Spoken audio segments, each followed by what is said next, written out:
Rekan-rekan sekalian, selamat datang di channel ini, channelnya para tenaga honorer dan aparatur sipil negara. Rekan-rekan, video kali ini kita akan membahas terkait dengan kabar afirmasi pada honorer teknis pada seleksi penerimaan CPNS dan P3K tahun 2023 ini. Informasi selengkapnya ayo ditonton secara lengkap agar rekan-rekan sekalian bisa menerima informasi ini secara utuh dan menyeluruh. Rekan-rekan sekalian, rencana pemerintah untuk melakukan seleksi CPNS 2023 dan P3K dalam waktu dekat ini membuat para tenaga honorer, khususnya tenaga honorer teknis administrasi, itu merasa gelisah. Mereka mayoritas khawatir pembukaan seleksi tersebut akan mempengaruhi penyelesaian masalah tenaga honorer. Itu yang disebutkan oleh Ketua Dewan Pembina Forum Honorer K2 Teknis Administrasi. Ia menyebutkan bahwa kalau pendaftaran CPNS 2023 dan P3K 2023 itu dimulai bulan Agustus 1 September, bagaimanakah nasib honorer teknis administrasi? Ia mempertanyakan apakah dalam seleksi tersebut tidak ada kekhususan lagi buat K2 khususnya tenaga teknis administrasi. Diketahui bersama rekan-rekan sekalian bahwa sebanyak atau setidaknya 3 kali seleksi P3K, pemerintah sama sekali tidak memberikan afirmasi atau nilai bonus untuk para tenaga honorer, khususnya honorer teknis administrasi. Pemerintah hanya fokus kepada para tenaga guru honorer, tenaga kesehatan, dan para penyuluh. Jadi ketiga kategori ini pemerintah memberikan nilai afirmasi di dalam seleksi penerimaan P3K. Ketika pendaftaran CPNS dan P3K 2023 dibuka, pihaknya berharap agar para tenaga honorer ini tidak ikut mendaftar karena mereka menunggu regulasi penyelesaian honorer yang dijanjikan oleh pemerintah. Senada dengan itu, Ketua Forum Honorer K2 Teknis Administrasi Provinsi Sulawesi Tenggara, Andi Meliani Kahar, mengungkapkan kalau mereka mendaftar, apakah rekan-rekan tenaga honorer teknis administrasi ini memiliki atau mendapatkan regulasi khusus. Regulasi yang dimaksud itu adalah berupa afirmasi untuk tenaga administrasi setidaknya setara dengan para guru honorer. Jadi apakah di seleksi PNS dan P3K tahun 2023 ini tenaga honorer administrasi bisa mendapatkan nilai afirmasi?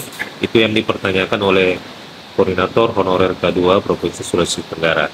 Ia berharap dan meminta agar pemerintah memperlakukan tes observasi saja kepada honorer K2 khususnya dengan alasan masa pengabdiannya yang paling lama. Jadi tidak perlu melakukan tes CAT, akan tetapi hanya melalui tes observasi kepada para tenaga honorer K2, khususnya dengan alasan pengabdian honorer K2 ini merupakan honorer yang pengabdiannya paling lama.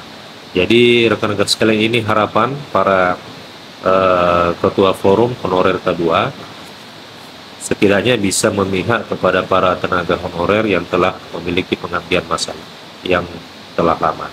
Jika tanpa afirmasi atau bonus nilai, tentu banyak honorer teknis administrasi akan gagal karena seleksi P3K itu cukup sulit. Jadi memang para honorer teknis administrasi ini berharap kebijakan afirmasi ini bisa diterapkan dan diberikan kepada para tenaga honorer agar supaya itu bisa memudahkan jalannya untuk diangkat menjadi P3K.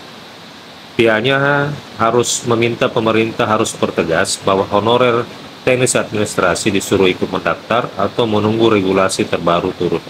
Kalau ikut tes, apakah ada afirmasi bagi para tenaga honorer teknis administrasi? Ini yang ditunggu-tunggu oleh rekan-rekan kita sekalian, para tenaga honorer administrasi. Apakah seleksi P3K di tahun ini sudah bisa diterapkan nilai afirmasi bagi para honorer administrasi? Ini yang sampai dengan saat ini belum ada kebijakan yang jelas dari kementerian terkait, khususnya Kementerian Pendayagunaan Aparatur Negara. Sen menilai pembukaan pendaftaran CPNS dan P3K tahun ini memupuskan harapan tenaga honorer. Oleh karena pemerintah tidak menyelesaikan dahulu mekanisme buat menghadapi pemberhentian honorer. Sebaiknya selama belum ada mekanismenya jangan dibuka pendaftarannya, apalagi sejumlah regulasi termasuk rancangan undang-undang aparatur sipil negara ini masih menunggu penetapan menjadi undang-undang tahun ini. Jadi belum bisa diimplementasikan oleh karena memang beberapa pasal mengamanahkan diperkuat dengan peraturan pemerintah. Ini yang menimbulkan banyak tanda tanya, serius tidak ini pemerintah di dalam menyelesaikan persoalan tenaga honorer. Nah, rekan-rekan sekalian, kita berharap pemerintah segera mengeluarkan kebijakan yang pasti, terutama terkait dengan nilai afirmasi bagi para tenaga honorer administrasi. Terima kasih rekan-rekan, demikian video ini. Terima kasih telah menyaksikan. Sampai jumpa di video berikutnya.